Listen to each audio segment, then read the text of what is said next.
What is up, YouTube? This is your girl Jessica Catherine, and I'm coming to you guys with another video. This video is going to expound upon the male versus female quote-unquote gender war. Now, I believe this is such a hot topic because we as Americans are going through a crisis over here as far as people getting married and building healthy families, and not only getting married but staying married and being happy. Now, there's a saying that goes, money can't buy you happiness. Now, although a lot of people that lack money would think that is rubbish, it is actually true. The only currency that can make you happy is a healthy social currency. You can have all the money in the world, but if you don't have someone to share your wealth with, to create memories with, you will not be fulfilled. You will just be rich and unhappy. And the same thing goes for, beauty. Just because you're beautiful is not going to guarantee you happiness. Social currency is what we're all trying to gain, and unfortunately, you cannot purchase that. So everyone is just trying to get it right, and we look at celebrities and, a lot of people say couple goals, and they get so disappointed when they find out that their favorite celebrity couple is breaking up, because it doesn't matter how much money you have. It's not going to guarantee you love. It's not going to guarantee you a happy relationship. So everybody's just trying to figure out, why isn't this working out? I actually saw this one post about this woman having a matchmaking questionnaire that serves as a prerequisite of her actually giving this person her time and energy. And I feel like we all need to just be upfront and communicate and be honest as to what we want. We meet people and we are first attracted to either their personality or their looks, but we don't know their morals and values. We don't sit down and, interrogate this person when we first meet them. And maybe that's where we have been going wrong.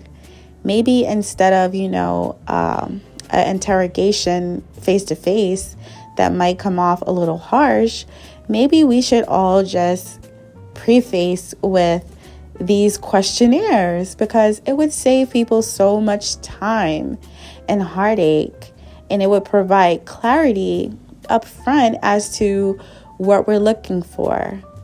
And people need to be honest as to what they are looking for. When we first meet people, it's almost as if we try to move as if the intent isn't to potentially date and become, official with this person. So some of us are afraid to, on the first date, ask these very important questions that would help us determine whether we see ourselves moving forward and actually becoming serious with said person. But it would save a lot of time and energy if people ask the right questions from the first date, or even before you get to the first date and you waste your money. This whole questionnaire, it seems like a really great idea. There's so many people in the world. There's so many different types of personalities. Not everybody wants the same thing. So, if you find out whether this person wants a traditional relationship or a not traditional relationship, whether this person wants to go 50-50, or whatever questions you see fit to be important to you, what are your deal breakers? These are very important things that if we start off getting to know this person in this aspect, versus the trivial questions like, oh, what's your favorite color? What's your favorite dish? Maybe it would save people more time and less energy when they're out on the dating scene, because it's almost as if everybody has like a sour taste in their mouth when it comes to dating. And that's because we don't ask the right questions in the beginning. Some of us go on dates or, get into relationships with people for all the wrong reasons, and we are attracted to the outward physical or whatever they might be presenting at the moment, and we go through the relationship in the beginning not really knowing this person, not really knowing if you guys are actually compatible, not really knowing, what's your idea of cheating? What's your idea of a healthy relationship? How many children do you want? Like, when you start on a first date and you're asking all these questions, it's almost as if like you would be scaring somebody off. But if somebody's scared off by you asking serious questions like that, maybe you shouldn't be with them in the first place. Maybe they're not looking for anything serious, clearly. We need to all start taking our mental well-being and emotional well-being and spiritual well-being very, very seriously. We cannot engage with people and allow people into our lives without fully vetting them and asking questions. It's not, let's see where things go. That is a red flag. That is somebody that does not really care about their time. They don't really value their time. Let's see where things go. When you are applying for a job, you have to fill out a whole application. They want to know where you lived in the past 10 years, where you worked in the past 10 years. They want to know your address. They want to know your social security number. They're going to check your credit. They want to know everything about you. And on top of that, they're going to hit you with assessments. They want to know, how is your decision making? What would you do if this happened?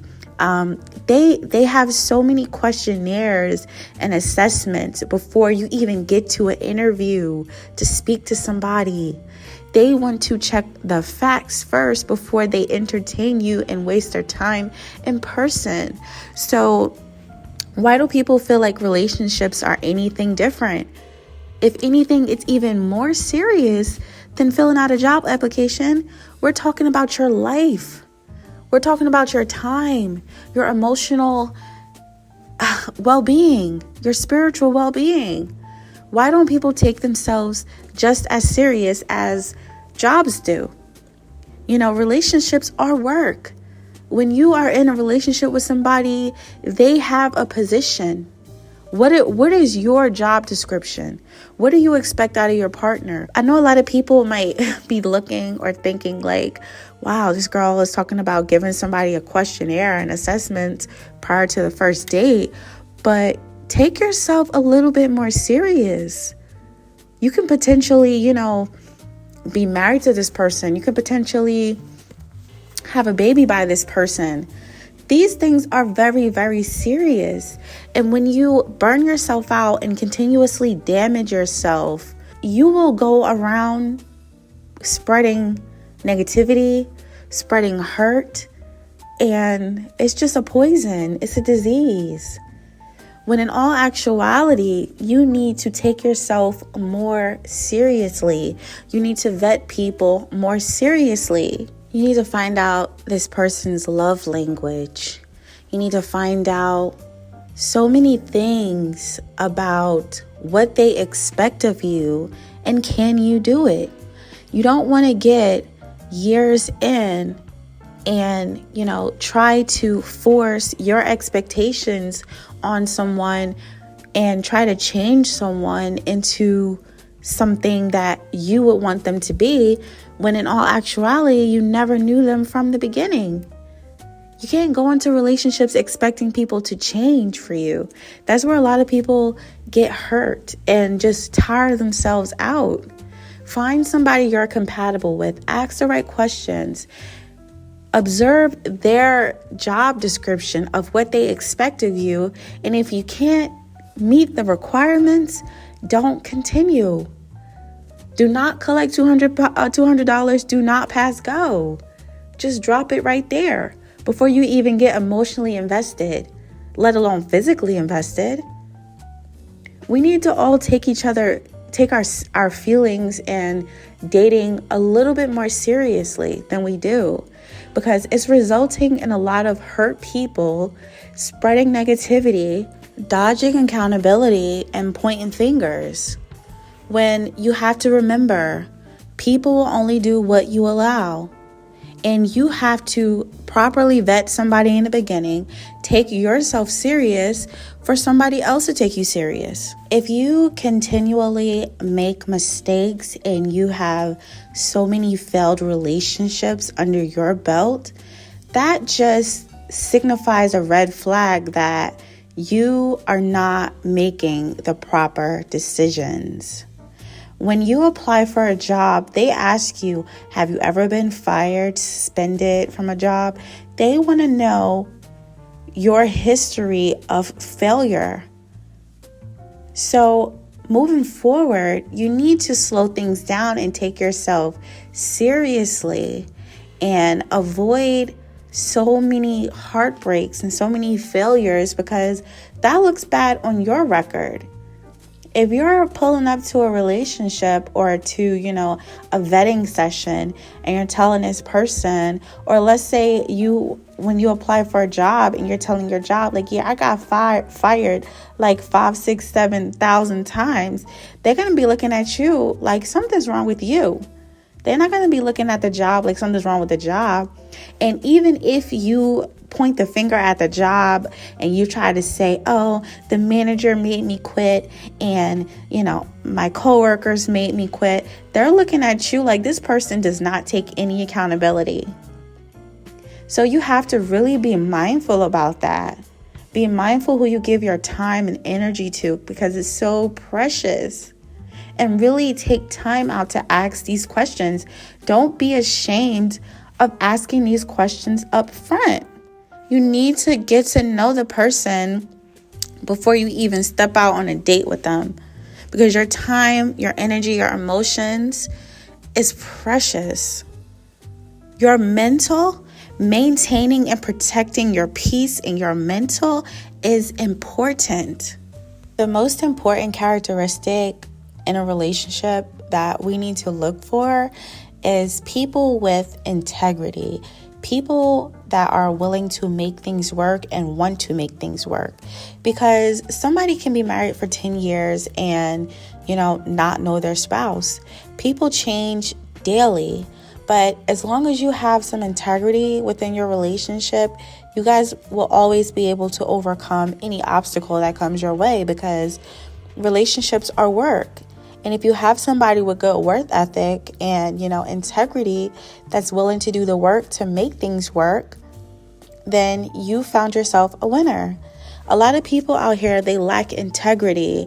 They get on social media and they see so many people, so many single people out there, and they feel like they have so many options. But in all actuality, if you're not having the integrity, if you are not dating with purpose, if you are not doing your research on this person up front, the problem is you.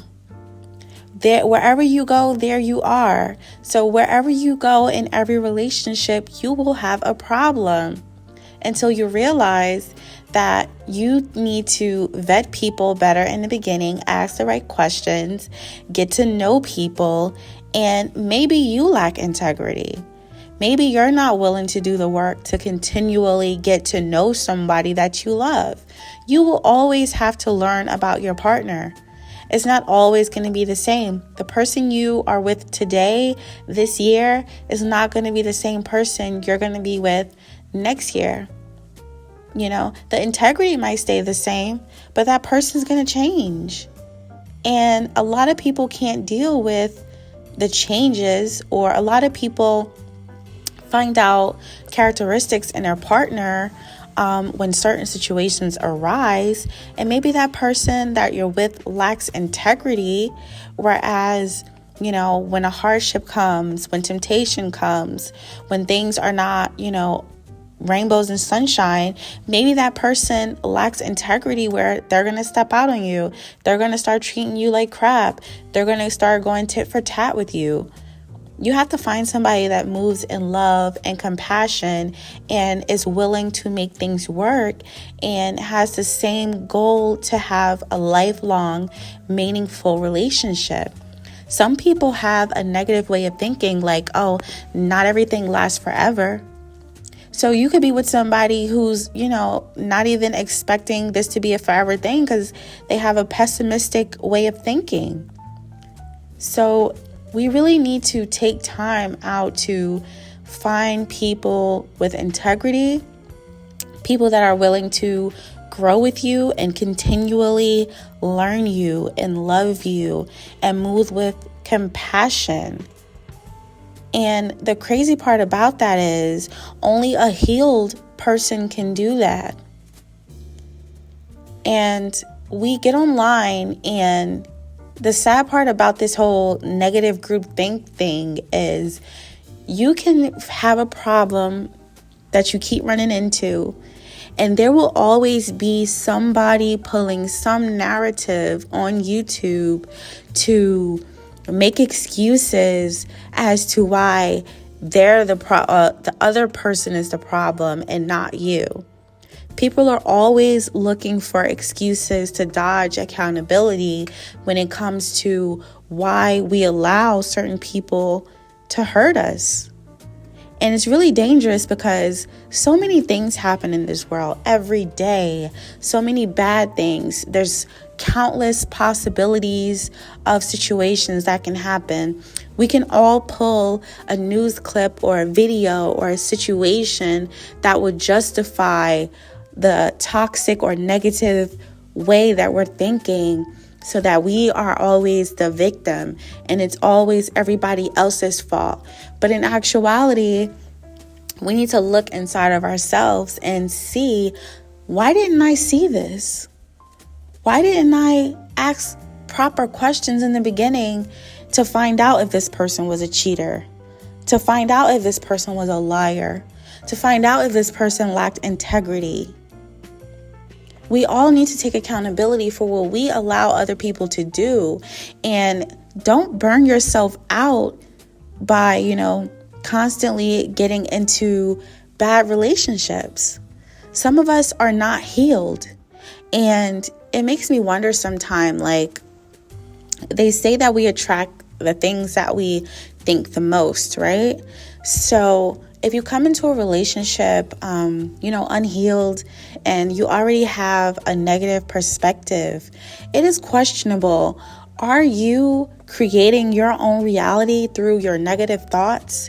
If you come into a relationship and you're like, oh, this person's going to cheat on me, this person's going to lie to me, this person's going to do that, 9 times out of 10, that person's probably going to do that.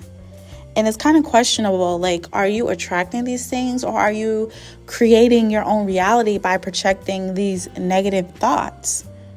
So the sad part about, social media and the manosphere and the woman's sphere is that everybody's just complaining. Nobody's doing the shadow work to heal so that they can move forward and do better. Everybody's just pulling clips and situations to justify their hurt and point the blame and not take accountability about the fact that people will do with you what you allow. All the negative situations and relationships you've been in, you've allowed that. It's your fault. Take accountability. Nobody's talking about that. Everybody just want to point the finger and, just be so negative and nasty. And that nasty perspective, that negative energy will only perpetuate negative energy and bad relationships and negative social currency, which is why a lot of people are just giving up on dating in general. Because the truth of the matter is, if everybody's looking for love, everybody, is such good people, why isn't everybody in love? Why is it so hard for people to find love if everybody's such a good person and it's always them and never you? It makes no sense. Like, the math does not math. So in conclusion, I'm not going to make this video so long, but in conclusion, this questionnaire that I seen this woman, put together and send to this man before they even went on their first date is a pretty good idea. We need to go back to the pen and pad, write down tonight, whoever you are listening, write down some very important questions that you would like to know before you even give somebody the time of day. And if this person that you're vetting or potentially want to date can't even fill out a questionnaire or ask these questions, that says a lot right there. Even better if you give it to them in a paper form, see if they can read and write, see how much time they will put into you. That just says it right there. If somebody hands you a piece of paper, like, look, here you go, fill this out, see you later. Like, it saves people a lot of time. And even by the questions that somebody's asking you, you can see where their mindset is. So I want everybody to maybe try that the next time they go on a date or the next time they're vetting somebody. Write down some questions. And if you can't think of important questions, Google it. We have Google. There's a lot of deep and important questions you can ask somebody before you go on a first date to really get to know this person's mindset and see if they're worth your time. Because you don't want to burn yourself out and become so damaged internally that when you finally find somebody, you're no good or you're too damaged. A lot of people out there are damaged. And though it's, I guess it's fun for people to like sling crap and, oh, it's your fault. Oh, it's your fault. And we all like to watch drama and watch these, red pill channels that degrade the opposite sex and make us feel good for the bad decisions we made and make us feel like we don't have to take accountability for what we allow people to do to us. It's like if you're in a bad situation, somebody's treating you bad, let them go. Let them go. You don't have to deal with that. Matter of fact, maybe if you do the questionnaire in the beginning, maybe you won't even get done bad at all. Maybe you'll just avoid that. So I'm going to leave this video at that. If you like this video, please like this video. Don't forget to comment below and don't forget to subscribe to my channel. I love you guys. Bye.